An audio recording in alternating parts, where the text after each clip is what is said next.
వరుస ప్రమాదాలు మరింత భయభ్రాంతులకు గురి చేస్తున్నాయి. SMS-1లో గురువారం మరొక 2 ప్రమాదాలు చోటు చేసుకున్నాయి. ల్యాడిల్ నుంచి మరొకసారి భారీగా లిక్విడ్ స్టీల్ లీకేజ్ అయింది.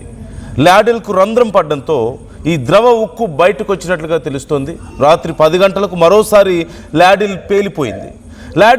ల్యాడిల్ కండిషన్ పరీక్షించకుండా ఆన్ చేయడంతోనే ప్రమాదం జరిగింది అంటూ కార్మికులు అంటున్నారు. 4 రోజుల క్రితం ఇదే SMS-1లో ల్యాడిల్ పేలిపోయింది. ఈ ప్రమాదంలో 9 మంది కార్మికులు సజీవ దహనం అవడం మనం చూసాం. గాయపడ్డటువంటి కార్మికులకు చికిత్స ఇంకా కొనసాగుతున్న సందర్భాన్ని చూస్తున్నాం. వారు ఇంకా కోలుకోవడానికి చాలా సమయం పట్టేలా ఉంది. అండ్ ఒక్కసారి ఆ రోజు జరిగినటువంటి ప్రమాదానికి సంబంధించిన ఆ విజువల్స్ మీరు చూస్తున్నారు. ద్రవ ఉక్కు ఒక్కసారిగా ల్యాడిల్ పేలిపోవడంతో దాంట్లో ఉన్నటువంటి ఉక్కు మొత్తం ఒక్కసారిగా కిందకి పడిపోవడం, అది కార్మికుల మీద పడి గుర్తుపట్టలేని స్థితిలో వారి శరీరాలను మనం చూసాం. అనేక మంది గాయాలయ్యాయి. అయితే ఆ ఘటన జరిగినటువంటి తర్వాత కూడా మరొక 2 ప్రమాదాలు చోటు చేసుకున్నాయి. అదే SMS-1 దగ్గర అదే ల్యాడిల్ ప్రమాదం మళ్ళీ చూసాం. అయితే ల్యాడిల్ని సరిగా రిపేర్ చేయకుండా మళ్ళీ వర్క్ చేయడం వల్లనే ఇలాంటి ప్రమాదం జరిగింది అంటూ అక్కడి కార్మికులు ఆవేదన వ్యక్తం చేస్తున్నారు. And at the same time lack of maintenance is one of the biggest reason అని చెప్తున్నారు ఇంత పెద్ద ప్రమాదం జరగడానికి. ప్రాపర్ మెయింటెనెన్స్ లేకపోవడం, మ్యాన్ పవర్ తక్కువగా ఉండడం, ఇలాంటి కారణాలే ప్రధానంగా ఇలాంటి ప్రమాదాలకు కారణాలు అవుతున్నాయి అని చెప్పి ఆ రోజు కార్మికులు లోకేష్తో కూడా వాగ్వాదానికి దిగడం మనం చూసాం. అలాగే మళ్ళీ శక్తివంతంగా పనిచేయాలి అంటే ఖచ్చితంగా కార్మికుల సంఖ్య పెరగాలి, కార్మికుల సంక్షేమం గురించి ఆలోచించాల్సిన అవసరం ఉంది అంటూ వారు డిమాండ్ చేయడాన్ని చూస్తూనే ఉన్నాం. లేకపోతే ఇలాంటి ప్రమాదాలు మళ్ళీ జరిగే అవకాశం ఉంది, దయచేసి మా గురించి ఆలోచించండి అంటూ రిక్వెస్ట్ చేసుకుంటున్నారు. సో మళ్ళీ ల్యాడిల్ రిపేర్ చేయకుండా అసలు ఎందుకు ఆన్ చేశారు అక్కడ? ఆ ప్రమాదం మళ్ళీ ఒకసారి ఆల్మోస్ట్ అలాంటి ఒక ప్రమాదానికి అతి చేరువుగా వెళ్ళొచ్చినటువంటి పరిస్థితి ఏంటి? డీటెయిల్స్ మనం మరిన్ని తెలుసుకోబోతున్నాం.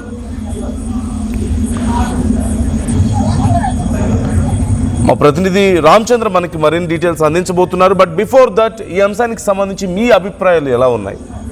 ఆ ఘటన జరిగి 9 మంది సజీవ దహనం అయిన తర్వాత అనేక మంది గాయాలతో ఇంకా చికిత్స పొందుతున్న ఈ సమయంలోనే మరొక 2 సార్లు అలాంటి ప్రమాదం చోటు చేసుకోవడం నిర్లక్ష్యాన్ని ఇక్కడ చూపిస్తుందా, లేకపోతే మీకు ఎలా అర్థమవుతుంది ఈ ఘటన? ఖచ్చితంగా ల్యాక్ ఆఫ్ మెయింటెనెన్స్ ఉందని, అలాగే చాలామందిని కాస్ట్ కటింగ్ పేరుతో తీసేస్తున్నారని, చాలామంది ఇప్పుడు మ్యాన్ పవర్ చాలా తక్కువ అయిపోయిందని చెప్పేసి వింటూ ఉన్నాం.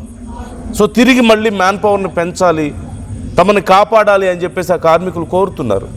నెమ్మదిగా విశాఖ స్టీల్ ప్లాంట్ ఒక అచేతన స్థితికి వెళ్ళిపోయే ప్రమాదం ఉంది ఇలాగే కొనసాగితే. ఇదేదో ప్రీ ప్లాన్డ్ స్ట్రాటజీ లాగా కనిపిస్తోందని కొంతమంది అంటున్నారు.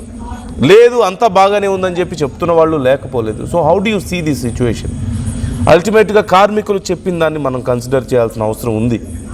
9 మంది కార్మికులు సజీవ దహనం అయ్యారు. గతంలో కూడా ఎన్నో ప్రమాదాలు చోటు చేసుకున్నాయి. So how do you see this? మీకు ఎలా అనిపిస్తుంది? ఇది అనుకోకుండా జరిగిన ప్రమాదంగా మీకు అనిపిస్తుందా, లేదంటే అక్కడ పట్టించుకోకపోవడం వల్ల, సరైన ఫోకస్ స్టీల్ ప్లాంట్ మీద లేక, మ్యాన్ పవర్ తక్కువగా ఉండి స్కిల్డ్ లేబర్ తగ్గిపోవడం వల్ల జరిగినటువంటి ఒక ప్రమాదమా? మీ అభిప్రాయాలను కూడా కామెంట్ చేయండి. అండ్ ఈ అంశానికి సంబంధించి మనం మరింత సమాచారం తెలుసుకుందాం. రామచంద్ర జాయిన్ అవుతున్నారు, మా ప్రతినిధి రామచంద్ర మరిన్ని డీటెయిల్స్ మీకు అందిస్తారు ఘటనా స్థలం నుంచి. రామచంద్ర, వైజాగ్ స్టీల్ ప్లాంట్ లో జరిగిన ప్రమాదంలో 9 మంది కార్మికులు మృతి చెందారు. అయితే మృతి చెందిన దశలో వారి కుటుంబ సభ్యుల్లో సహజంగా ఆవేదన ఉంటుంది. కానీ ఈరోజు చూసుకుంటే వైజాగ్ స్టీల్ ప్లాంట్ కు ఎవరైతే డ్యూటీకి వెళ్తారో ఆ డ్యూటీకి వెళ్లే మార్గంలో వచ్చిన ఒక ఫోటో చూసి ప్రతి కార్మికుడు కూడా ఒక కన్నీరు పెట్టే పరిస్థితి. స్టీల్ ప్లాంట్ భవిష్యత్తు ఏ రకంగా ఉంటుంది అనే విషయంపై ఈరోజు చూసుకుంటే భాను కుమార్, గోల్డ్ కుమార్, కృష్ణనాగు, అట్లా వెంకటరమణ, పైడిరాజు గారు, అప్పలరాజు గారు, అట్లాగే అప్పారావు, ప్రభాకర్, శ్రీనాథ్, వీళ్ళందరూ ఫోటోలు సహజంగా వీరందరూ కూడా ఏదో ఒక సందర్భంలో ఇటువైపు వెళ్లే ప్రతి కార్మికుడికి ఏదో రోజు పరిచయం ఉన్న పరిస్థితి. కానీ ఈరోజు చూసుకుంటే ఆ ఫోటో చూసి శ్రద్ధాంజలి ఘటించడం మాత్రమే కాకుండా కొంత స్టీల్ ప్లాంట్ భవిష్యత్తు గురించి కొంత ఆందోళన కూడా వ్యక్తం చేసిన పరిస్థితి. సరే అయోధ్యరామ్ గారు, చాలా సంఘటనలు స్టీల్ ప్లాంట్ లో ప్రమాదాలు జరగడం అట్లా జరుగుతుంది. ఈ ప్రమాదం ఎట్లా అనిపిస్తుంది? ఈ ఫోటో నేను చూశాను, నాకు కూడా కొంత ఆవేదన కలిగిస్తుంది. మీరు చూసాక ఏమనిపిస్తుంది ఈ ఇష్యూని చూసాక?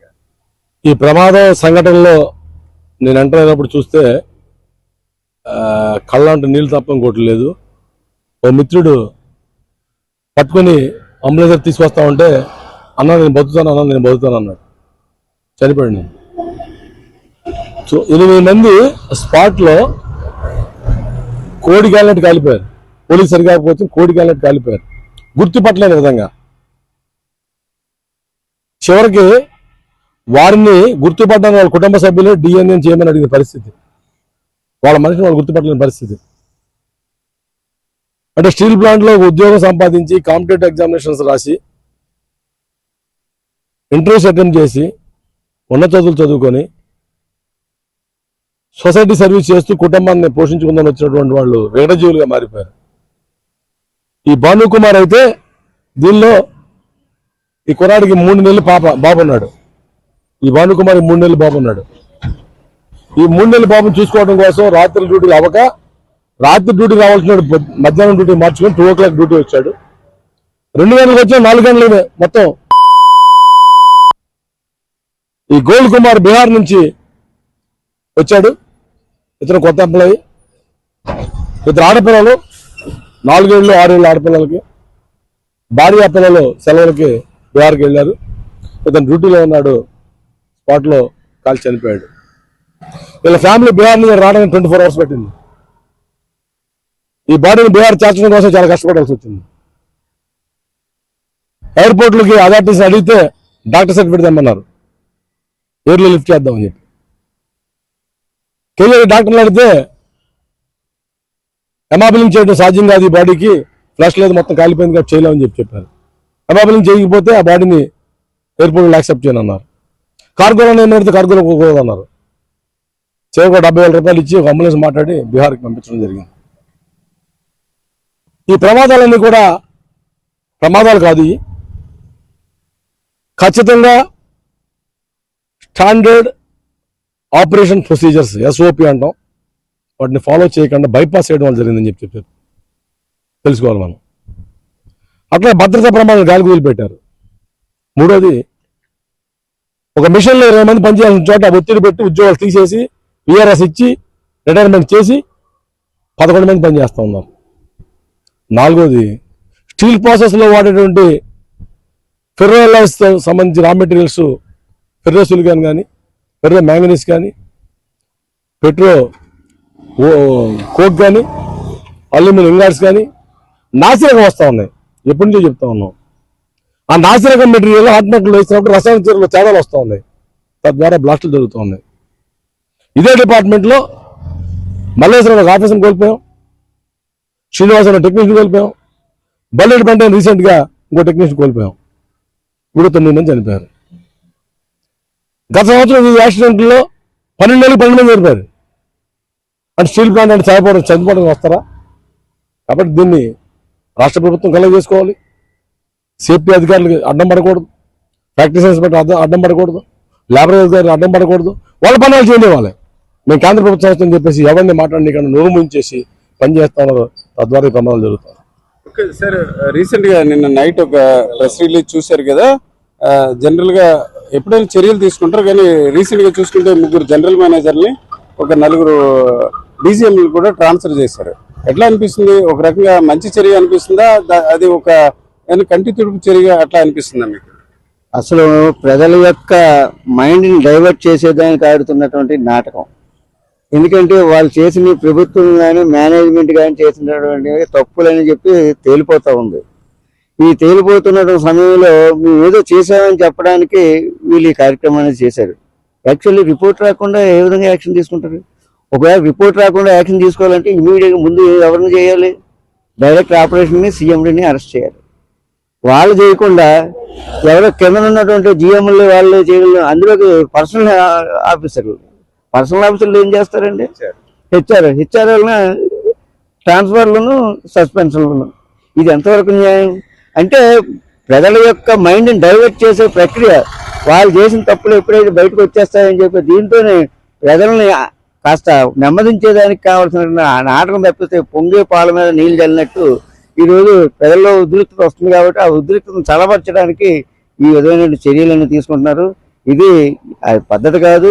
ఎందువల్లంటే ఈ విధంగా భయభ్రాంతులు చేస్తే ఆఫీసర్లు ఇది చేశాం కాబట్టి మీరంతా అని చెప్పి కార్మికులు కూడా భయపెట్టేదానికి వచ్చిన నాటకం అని చెప్పి నేను చెప్పదలుచుకున్నాను. ఓకే, సరే. మళ్ళీ అంటే ప్రమాదం జరిగింది జస్ట్ 2 days అయింది. ఈరోజు శుక్రవారం, ఈరోజు తెల్లవారుజామున కూడా మళ్ళీ SMS లో లాడీలకి ఒక రంధ్రం పడింది అంటున్నారు. అది నిజమా? ఏం జరిగింది సార్? రంధ్రాలు పడుతున్నాయండి. ఎందుకంటే ఈ రోజు కదా, ఏదైతే 8వ తారీఖున జరిగిన యాక్సిడెంట్కి ముందు SMS 2లో లాడీలో త్రూ అయిపోయింది. లాడీలు త్రూ అంటే లాడీలు కన్నం పడిపోయింది. ఎందుకంటే నాసిరకమైనటువంటి బ్రిక్స్ వాడడం, అలాగే ఆ లాడీలు లైనింగ్ ప్రాపర్గా చేసే కాంట్రాక్ట్ పర్మనెంట్ ఎంప్లాయీస్ని అవన్నీ పంపించేయడం, అలాగే ప్రాపర్ కాంట్రాక్ట్ని పెట్టకపోవడం. దాన్ని చెక్ చేస్తారు. ఎందుకంటే ఆ లాడీలు ఎన్ని హీట్లు క్యారీ చేయగలుగుతున్నది ప్రతి లాడీలో లైనింగ్ అయిన తర్వాత చెక్ చేస్తారు. ఆ చెక్ చేసే ప్రక్రియ అనేది మొత్తం ఆపేయడం అనేది జరిగింది. దాన్నే పడ్జింగ్ అంటారు. కింద చెక్ చేసి ఎలా ఉంది, దాని యొక్క కెపాసిటీ ఎంతవరకు లాగుతుంది ఏంటిది, అవేమీ లేని పరిస్థితి. అందులోకి అక్కడ నిష్ఠాతులైన కార్మికులందరినీ చెప్పారు కదా, 6,000 మంది కార్మికులు తీస్తారు. అందులో ఇక్కడే ఎక్కువ మందిని తీసేయడం అనేది జరిగింది. దానివల్ల ఆ రోజు జరిగింది.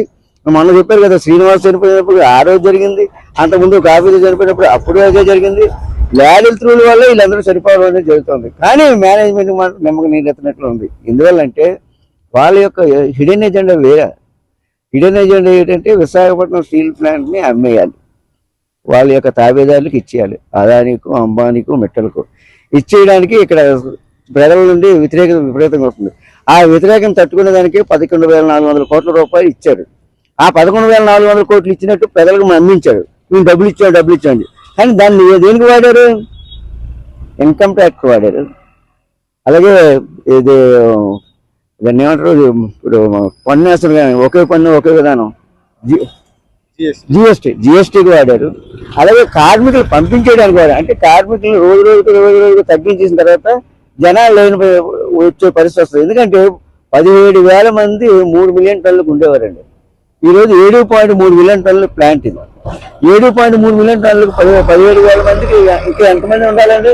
అంటే 50% వేసుకున్నా సరే 8,000, అంటే దాదాపు 24,000 మంది ఉండాల్సిన ప్లేస్లో ఇప్పుడు ఎంతమంది ఉన్నారండి? 8,800 మంది ఉన్నారు. ఈ నెల ఇంకో 200 మంది రిటైర్ అవుతూ ఉన్నారు.